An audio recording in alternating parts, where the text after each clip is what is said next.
Les Antillais sont des provinciaux. Mais alors pourquoi la France a-t-elle appliqué à leur intention une politique migratoire? XVIIe siècle, la France se lance dans la traite négrière. Les navires alliaient l'Afrique, les Antilles et regagnaient les ports français. Les Antillais sont aussitôt français, bien avant que la Corse ou même Nancy ne soit française.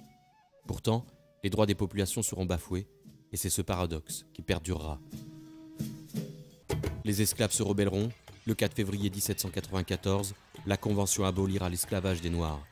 Mais en 1802, Napoléon Ier le rétablira, confirmant ainsi la contradiction française.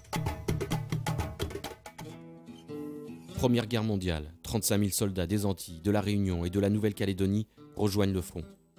Ils vivront aux côtés des Africains, des Maghrébins et des Chinois, mais ces Français ne seront alors que des exotiques de passage. Début des années 30, les ouvriers manifestent.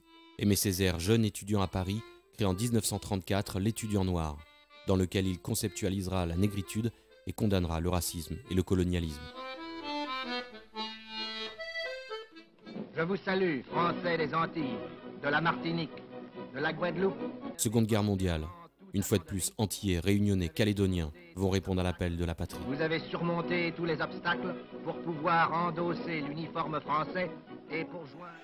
Ce n'est qu'en 1946 que le statut de département sera donné aux Antilles, touchées par la crise, forçant ainsi certains habitants à rejoindre l'Hexagone. Pour les autorités françaises, ces mains ouvrières sont les bienvenues. Mais ce ne sont pas des Français comme les autres, ils sont noirs pour la plupart, alors, forcément. C'était un petit négro, tout ce qu'il y a de rigolo. Il avait des histoires de jolies dents blanches dans une bouche toute noire. Quand Amélie recevait, c'est lui qui servait. Et le joli négrillon passait les bonbons en disant aux gens, y a bon.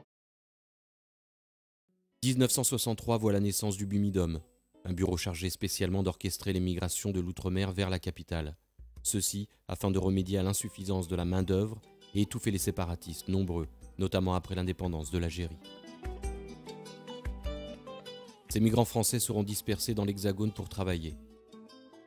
Ils côtoieront à nouveau leurs anciens frères d'armes, africains et maghrébins. Dans les années 70, l'immigration de travail a laissé place à celle de peuplement, permettant à ces nationaux de couleur, comme on les nommait, de se fixer, principalement en banlieue, avec les autres populations émigrées.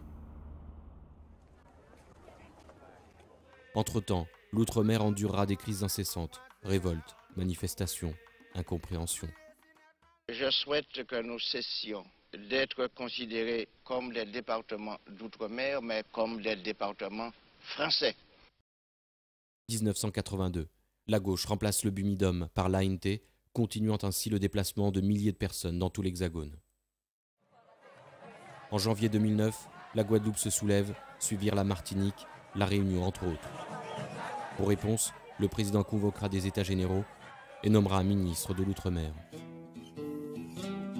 Depuis, ces Français se posent la question de leur place et de leur avenir au sein de la République.